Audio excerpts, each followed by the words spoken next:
It is too early in the morning.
That's so good. So, it's not even 6:30 in the morning yet. I'm not a huge fan of these wee hours of the morning. Might look a little brighter just because the spotlight's on at the house. But I have an hour drive to go play a golf tournament this morning. It's Saturday. I'm thrilled to get up at this hour of the morning. But today, I want to talk about alignments. I want to talk about what that means to the maintenance of your vehicle and what that means to safety. Back in a previous life, I used to be a mechanic and I used to work a lot on front ends of cars. Now that was in the 80s, dating myself a little bit, I know that.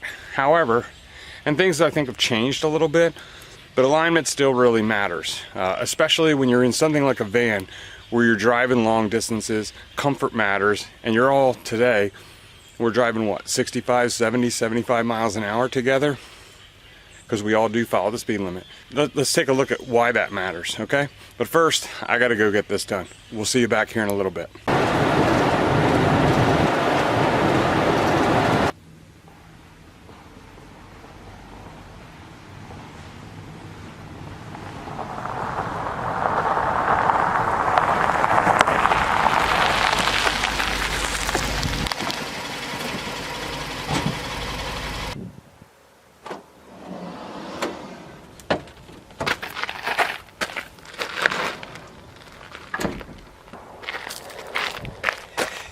You know what makes getting up at 6:30 just a little bit better?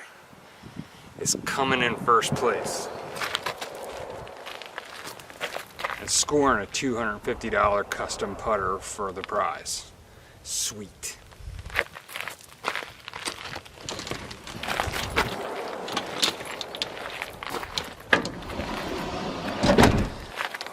Now let's talk about that alignment. Alignments. They matter a lot. If you've ever watched a race car, NASCAR, Formula One, Indy racing, you know that they're constantly coming in the pits, making small adjustments, etc., to help the car steer, to help the car handle, etc. So, and to ward against tire wear so they can get longevity out on the track. But that's true for passenger cars as well. Especially when you're driving a van of this size, let's say with a high roof, and wind can be taking you down the highway like this when you're driving 70, 75 miles an hour. You know, you want to be on good tires, you want to have good handling, you want the vehicle to be stable. You're spending enough time fighting sway, wind, etc. And a lot of the highways we have in the country today, you could be driving on 4 lanes with cars on either side of you. I know when Beth and I were coming back from our recent trip to Georgia, we were in a downpour coming around Washington, D.C. It's like 4 or 5 lanes. You're in the middle, and everybody's driving, you know, in the 65 mile an hour range on wet roads with a downpour hitting you on the windshield. You better have good handling on your car. So there's a couple of things that that matter here. There's three basic adjustments that come with alignment, and that's your camber adjustment, your caster adjustment, and your toe adjustment. But before you get to any of that, you want to make sure of some things. Number one, you want to make sure that all of your parts in your front end and your suspension are solid. They're checked. There's no play in them, because you can adjust alignment, those three adjustments for alignment all day long.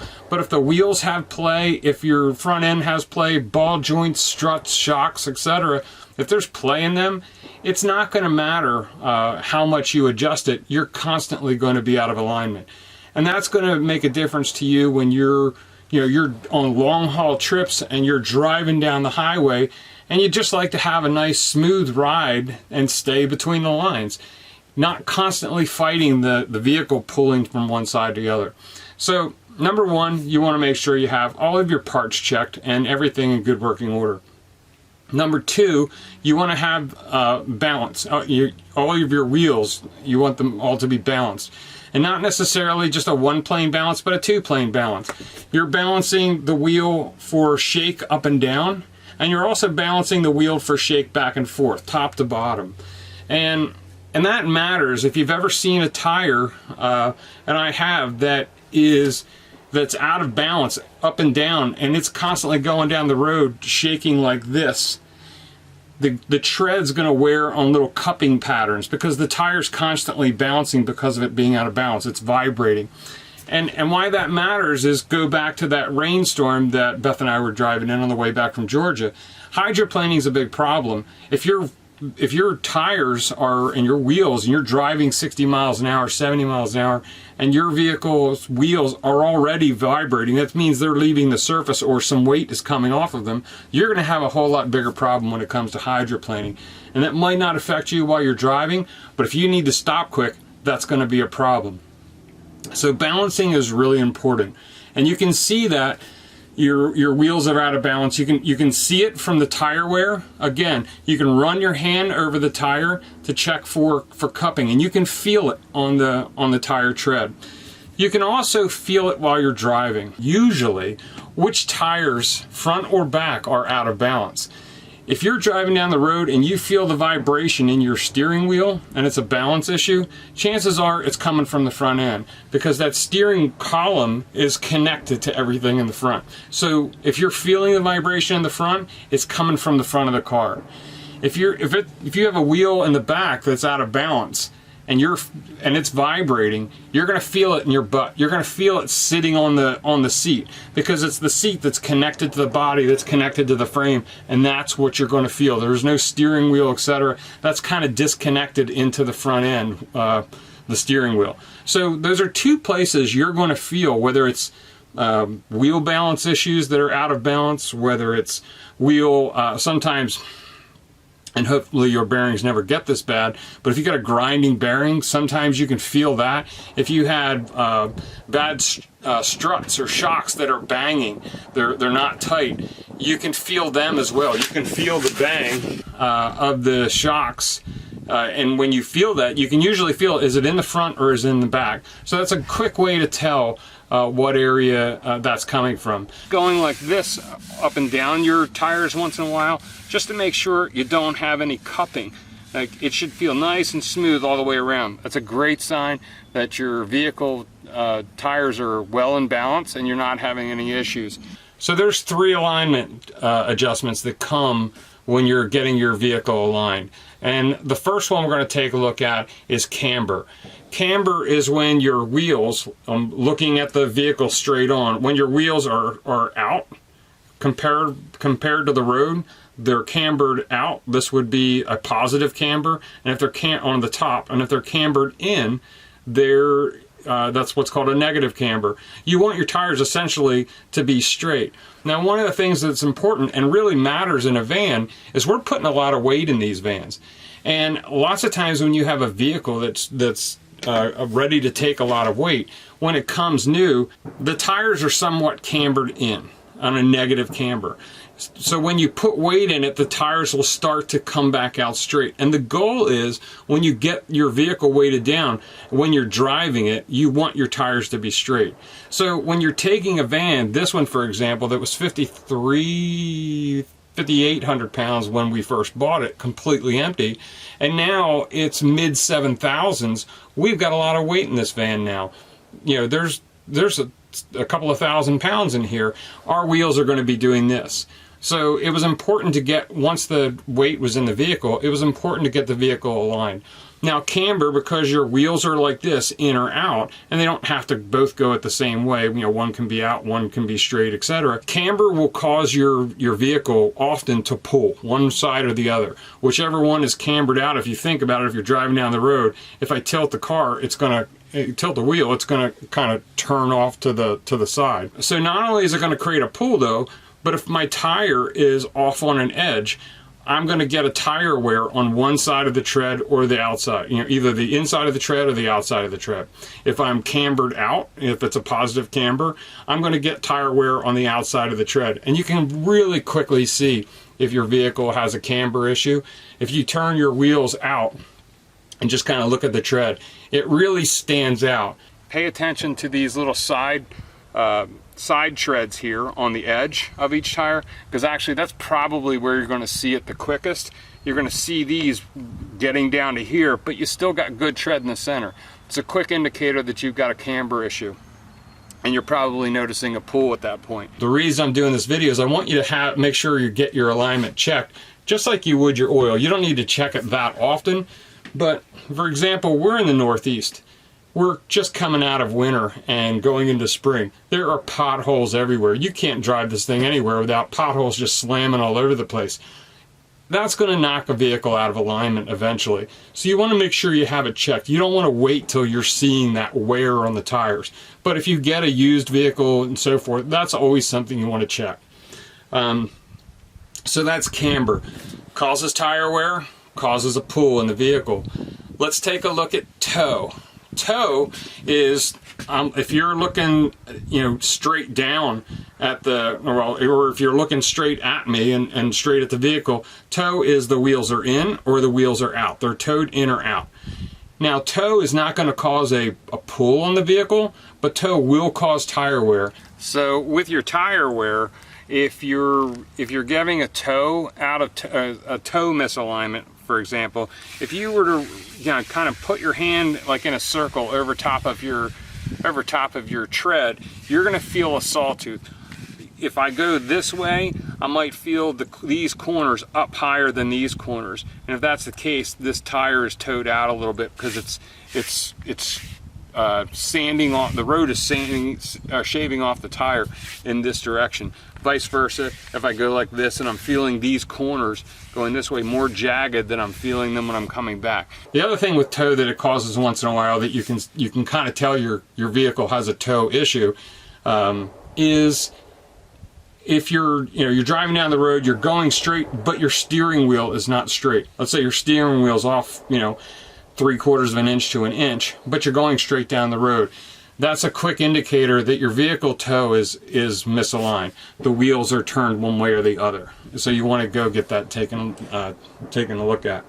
You're not necessarily going to create a pull with a toe problem, but you're going to get tire wear, and you're also going to put extra stress on your front end parts. And all of these alignment adjustments, if you're misadjusted, you're going to put stress on all your front end parts. And, it's really important. So we have camber, we have toe, and the last one we have is called caster. Caster, you can kind of think of caster as you're a chopper, where my front wheels, my forks are, if I have my wheel here and my forks are, I'll put it like this, my forks are way back. So if I have my forks back like this, my steering wheel's up here, I have stability. So my wheels are further out in front of me, and my connectors to those wheels are angled back from top to bottom.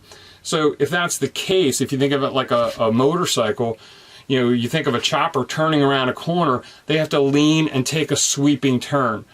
It's a real stable turn, not much chance of that thing flipping over because the steering is way out in front and they're just gliding through the turn. Now that's a little over dramatic of caster, but that's a good example of a positive caster.